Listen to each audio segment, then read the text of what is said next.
Week 3 of the NFL season is here, and this week the Texans take on the 0-2 Giants. Now, the Giants, I actually got a chance to watch them on Sunday Night Football versus the Cowboys, and yikes, it didn't look too good. But still, 2 weeks is not enough time to truly judge a team, but I will try my best. Now, the Giants, they lost to the Jaguars and the Cowboys. Two pretty good teams, not gonna lie. The Jaguars game was a 5-point game, and the Cowboys game, honestly, it was 20-3. They just got garbage time points, if we're being real. So, the Giants.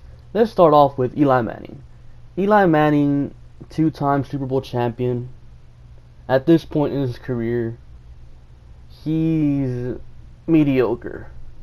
And that's just putting it nicely. He's not the Eli Manning he once was. And even then, I always feel like Eli Manning was a bit overrated. It was just those Super Bowl runs that kind of pushed him higher up in the quarterback ratings, I guess. But he's not all that great. He's not a Drew Brees. He's not a Tom Brady. He's nothing special. Their offensive line, the worst in the NFL by far. I mean, their interior line, they did draft Will Hernandez. He's still a rookie, though. But everyone else in that interior line is pretty bad. Their tackles, their right tackle was his first round bust, Eric Flowers. He was a left tackle. They moved him to right tackle, and he's still bad. Their left tackle is Nate Soldier. They paid him $15.5 million a year for these next 3 years, and yeah, he isn't good. So that offensive line is a disaster. But on the offense,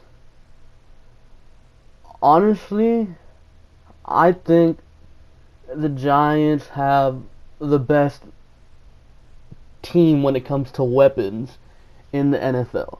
I mean, you got Odell Beckham, you got Sterling Shepard, you got Evan Ingram, and now you add in Saquon Barkley. I mean, against the Cowboys, Barkley had 14 receptions for 80 yards. Yeah, a lot of it might have been dump offs, but Barkley is an all-around back, man. He's a good player. Odell Beckham, Sterling Shepard, Evan Ingram. You could line them up anywhere. Like, their weapons, they're really good, man. They're really good. And it's kind of odd that the Giants are only managing to put up an average of 14 points per game these first 2 games when they have all these weapons. Again, it could be because of a new coach. It could be because of the mediocre line and the mediocre quarterback. But it's shocking to see that. You have Saquon Barkley, Evan Ingram, Beckham, Shepard. You have all these weapons. This team shouldn't be performing as bad offensively as it is. Now, when you flip over to the defense, talent-wise, besides Jack Rabbit, Landon Collins, who's probably arguably the best safety in the league, and Harrison, and maybe Olivier Vernon, who hasn't played the first 2 weeks, they don't really have that much talent on the defense side of the ball. Regardless, though, they've held the Cowboys and Jaguars to 20 points apiece. But again, the Cowboys have struggled somewhat offensively as of late, going back to last season. And the Jaguars, well, they have Blake Bortles.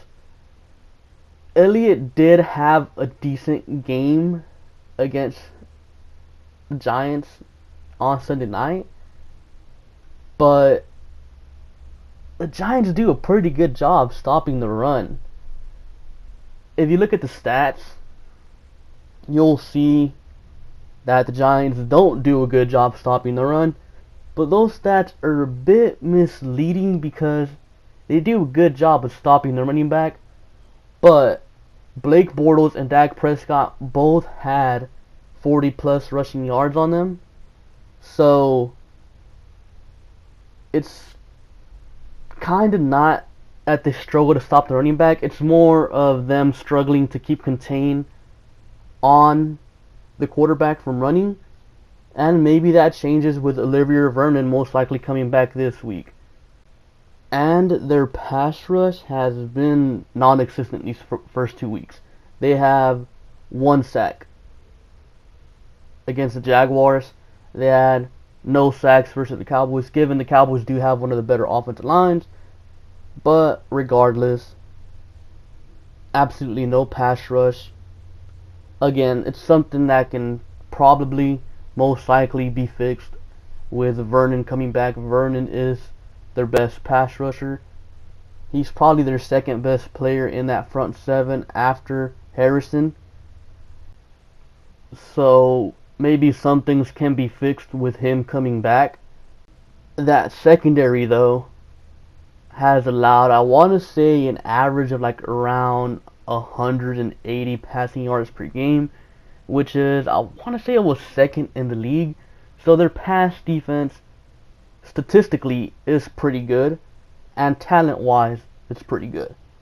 Now, statistically, I say because he played Blake Bortles and Dak Prescott. Blake Bortles, he's not good. Dak Prescott, he's kind of struggled a bit. I think Dak Prescott is still, trying to get back to 2016 form.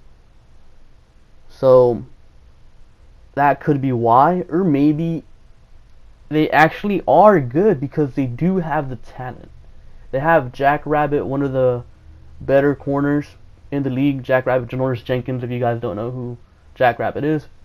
And they have Eli Apple, a guy who really got, I guess you could say, a lot of hate last year because of off-the-field issues. Landon Collins even called him cancer.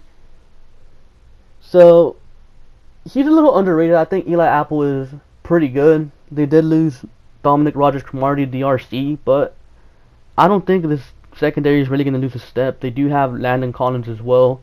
Again, how I said earlier, arguably the best safety in the league. You can make an argument for him. You can make an argument for Harrison Smith from Minnesota. But I think definitely Landon Collins, top tier player. And I think that's really about it when it comes to the Giants. I don't really think I'm forgetting anything. I think they're a pretty simple team.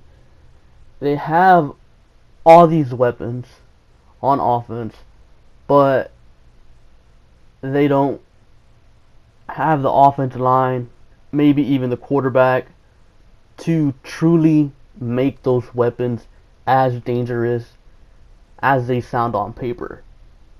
And on defense, they have some really, really talented players, but I feel like the defense isn't as good as it could be because of other players on the defense that aren't as good as their good players, if you get what I'm saying.